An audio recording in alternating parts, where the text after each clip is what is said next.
Straight into the roof of the net. Nice one. Straight down the middle. So a good performance from both teams. Hi, welcome to Firstpost. I'm Rupha Ramani. Let's get the show on the road.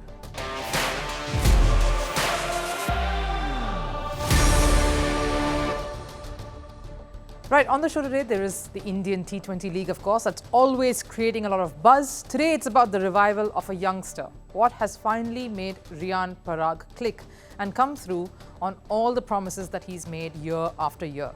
A lot of football heading your way as well. In our focus on international football, we preview the big clash between Arsenal and Manchester City as club battles resume, with all the action coming to you this weekend. It's the professor versus his student. Can Arteta upset Guardiola and his boys? Back home, Igor Stimac, though, is facing the heat after India suffered a humiliating loss at the hands of Afghanistan. And at home, fans are calling for his sacking, but boards are worried too. Is this the end of the road for Igor Stimac? But first, Sports 360. Over in tennis, in the Miami Open men's world number 2, Carlos Alcaraz crashes out in the quarterfinals, losing to Grigor Dimitrov in straight sets. In the women's draw, Elena Rybakina beat Victoria Azarenka in a tough 3-setter to make it to the final. And in men's doubles, India's tennis star Rohan Bopanna, alongside his Australian partner Matthew Ebden, beat Spain's Marcel Granollers and Argentina's Horacio Zeballos 6-1, 6-4 to reach the final. Poland will be sending troops to France for the upcoming Paris Olympics. Warsaw said it will join international efforts to protect the Paris Games from any security risks. The task force from Poland will include soldiers and sniffer dogs. France has issued its highest terror alert in light of last week's attack in Moscow. Premier League club Newcastle's midfielder Sandro Tonali has been charged by England Football Association for alleged gambling offences. In 2023, Italian Football Federation imposed a 10-month ban on Tonali. He was found guilty of betting on matches involving Milan and Bersica. In cricket, Rajasthan franchise spinner R. Ashwin in a podcast said, and I quote, "Sometimes cricket takes a backseat during the Indian tournament, the Indian T20 League." He cited juggling between training and advertisement shoots as the reason behind his statement. He further went ahead and said, "I wonder if the tournament is even cricket." And badminton ace Indian shuttler PV Sindhu is through to the quarterfinals of the Madrid, Spain Masters 2024.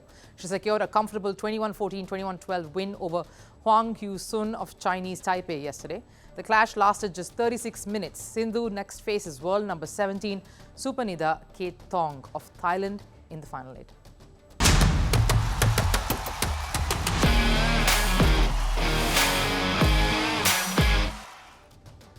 Now, they say faith can move mountains. It can transform a thought, the course of a story, and also people. We are speaking of the Indian T20 League and the Rajasthan franchise in particular, and one player, Riyan Parag. Now, before I get to Riyan, I have to speak about the franchise. They are a setup that has always believed in persistence, in backing talent, skill, true potential, and go with the belief of what they think will work instead of what works or what the world thinks will work. You can see that in the relationship they share with their skipper, Sanju Samson. Now, he's a great player. Inconsistencies may be his biggest flaw, but he's a talented player with a steady head on his shoulders. The franchise recognizes that and have given him the implicit faith and freedom to express. Another player for whom this was the meter was Riyan Parag, a very young Riyan Parag who had flattered to deceive for over 3 years now.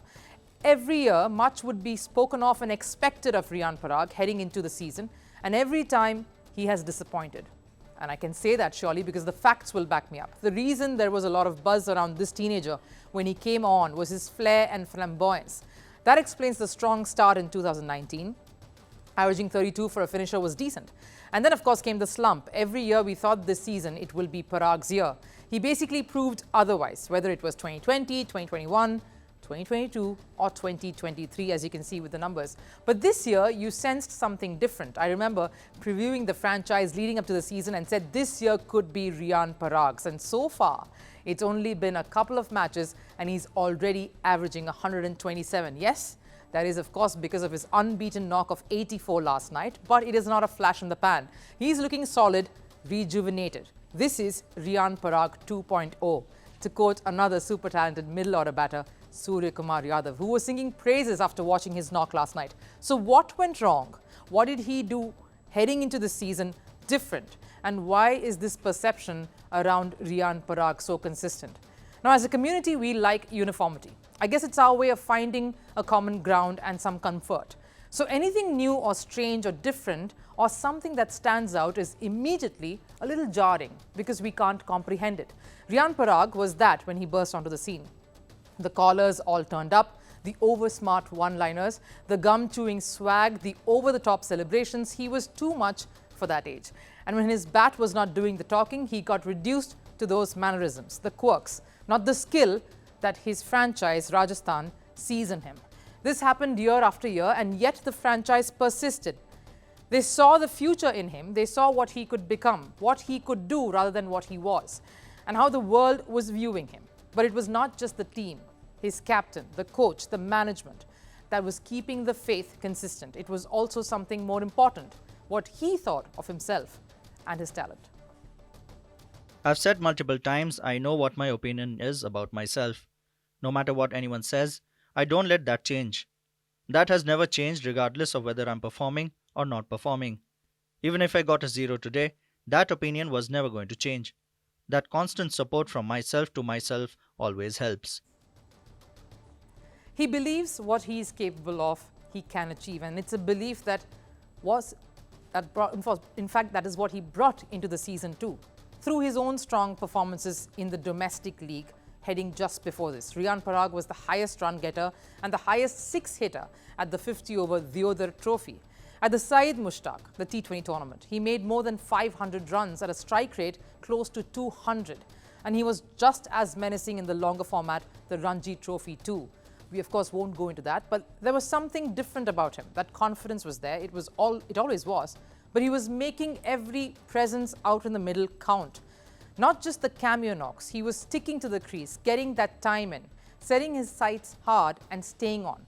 He was putting a price on his wicket, and that mindset of not letting go has made him a far more potent player in this season.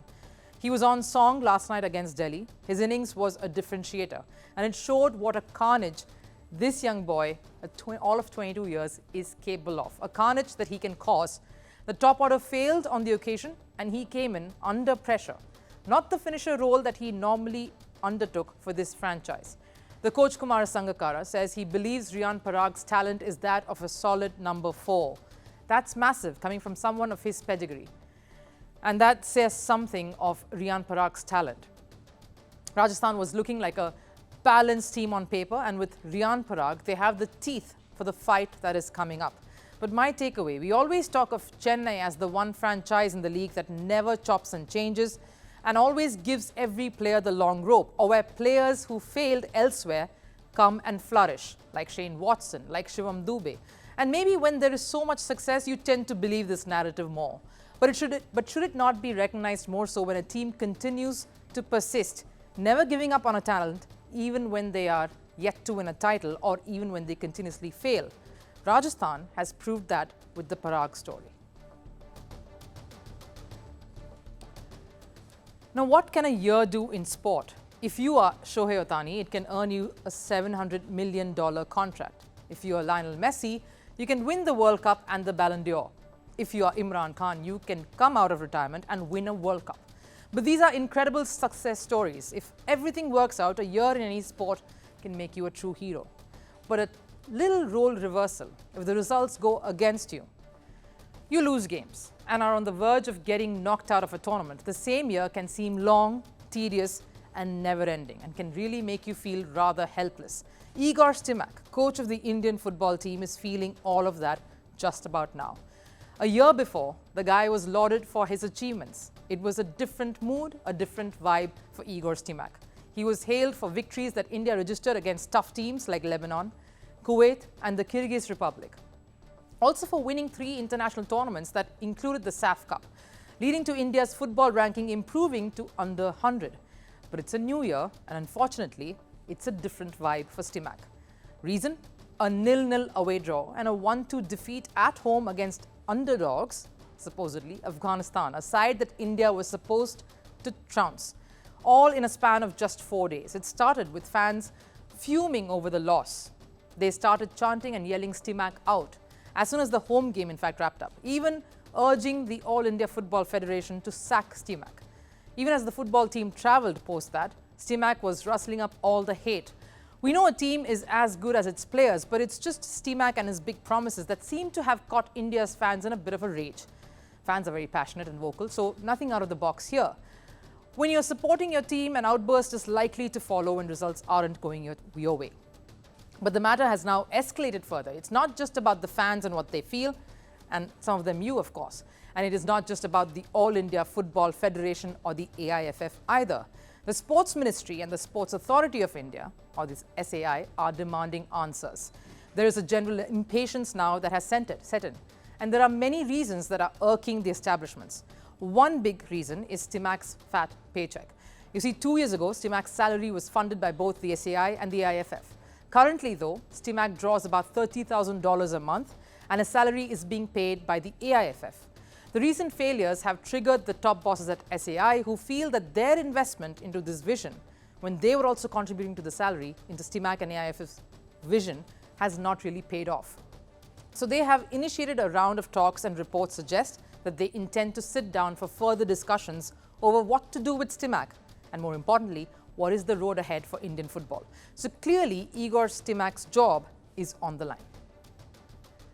It's about the money we spend on the Indian football team as part of the ACTC program, close to rupees 50 crore annually. If the government is spending so much on a national team and the performances aren't coming, then obviously the blame has to be shared equally by the coach and the federation. We can simply stop funding the team for exposure trips and international assignments. AIFF has to submit a detailed future plan on how it plans to improve things. SAI cannot fire him, but if failures continue like this, AIFF too will have no other choice but to sack him. It's not just the ministry that is unhappy with Stimac. Even the technical committee has expressed their displeasure with the coach. It is believed that in a meeting yesterday, the committee has expressed their unhappiness at the way Stimac has gone about his business. Clearly, he has ruffled some feathers here. Despite the defeat against Afghanistan, Stimac, though, continued to stay defiant and was confident of India's World Cup chances and a turnaround. But if the Indian team couldn't win against a lower-ranked side like Afghanistan, we wonder, will they be able to beat sides like Kuwait and, more importantly, Qatar? Qatar, who are the Asian champions, one of the most dominant sides in Asia. And don't get me wrong, impossible is nothing.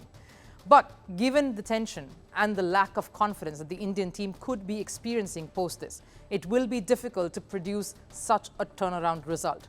India next plays Kuwait on 6th of June at home and an away leg game against Qatar on the 11th of the same month. If India wants to qualify for the next round, the upcoming games will be rather important. But does Stimac have time till then? The tensions building up in the Indian football circuit might see the exit of Stimac even earlier. But there is, of course, a bit of hitch there as well. Can AIFF execute this financially? I'll explain. If Stimac is fired immediately, India will be without a coach for their upcoming games. And it isn't just that. Stimac's contract runs through till 2026. And if the contract is terminated before that, AIFF will have to pay a severance package, an amount anywhere close to $0.7 million.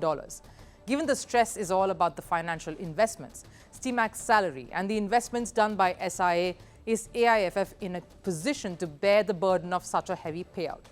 It all boils down to doing what's best for Indian football, of course. SAI and AIFF too have a decision to make, and maybe taking the biggest player in the side here for talks, Captain Sunil Chhetri, could throw some light to help them make a clear decision that will benefit Indian football. If the coach stays despite the poor results, it could impact the growth of the sport in the country. If he's let go, a financial burden might strike AIFF. And if he stays and produces the results, it's a win-win for all. But that would only be visible after 3 months when India faces Kuwait and Qatar. Does Indian football and the authorities involved have the patience to run this phase through and see what's ahead? The Premier League continues to produce drama week in and week out, whether it's the underdogs outperforming the big guns or the top clubs giving the crowd what they came to pay for. And at stake is the league title, a title that has now become an exciting three-way race to the finish. And it's the usual faces in the running: Liverpool, Arsenal and Manchester City. The three forces were going neck to neck till the break for friendlies. And with the Premier League set to return after a 2-week hiatus, the Arsenal versus Manchester City clash on the 31st, that's this Sunday, will headline the league's return. The two giants will battle it out for the number 1 spot. It's going to be their most anticipated game over the weekend. So let's set this up for you. It's defending champions versus contenders to the throne, professor versus the student. Will Manchester City put aside big injury concerns to key players to create some magic, or is Arsenal looking really good to pocket this one?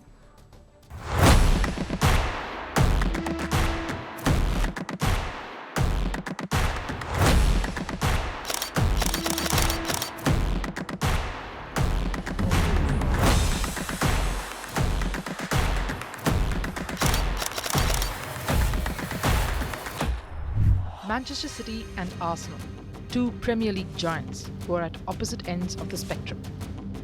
While Manchester City are seeking to defend their Premier League title, Arsenal are aiming to end their 2-decade-long Premier League title drought.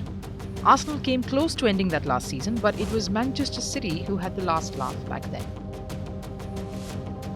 This year, Pep Guardiola is aiming to seal his 6th league title with City. And once again, standing in his way is his student and Arsenal manager, Mikel Arteta. Arteta, who was Pep's assistant manager at City, joined the Gunners in December 2019 in a quest for the club's revival. Pep, who had a cordial relationship with Arteta, has become his biggest rival now in the title race.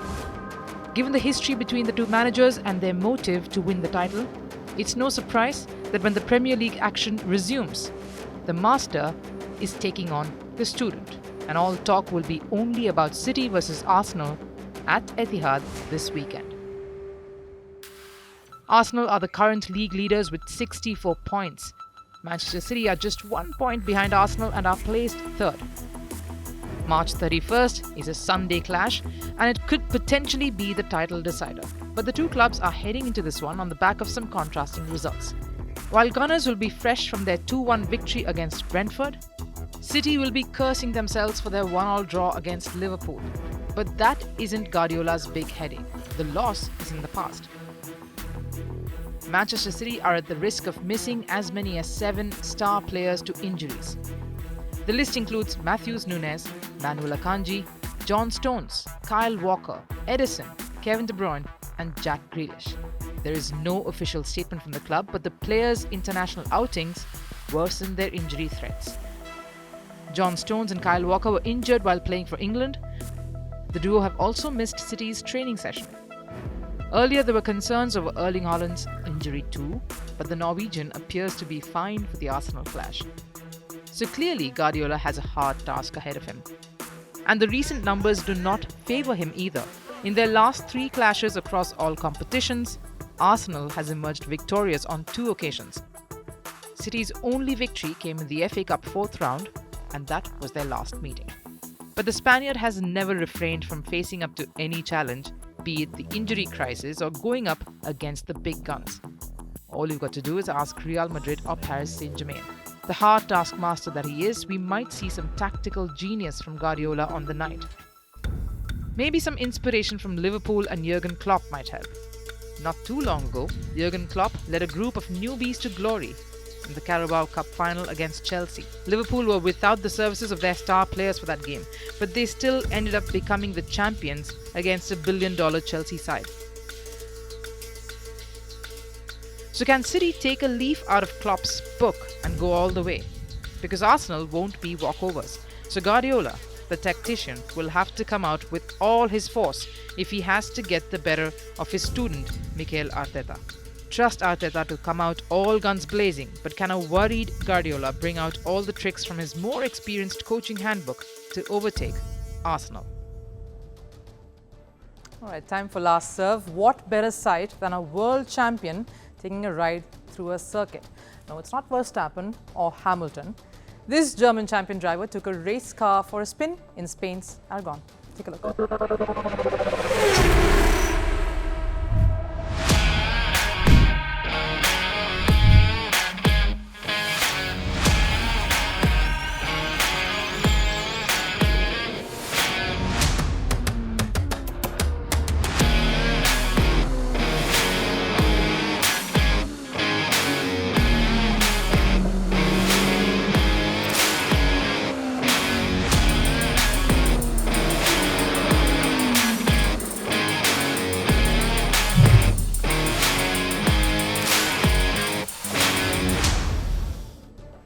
That does it here on First Sports.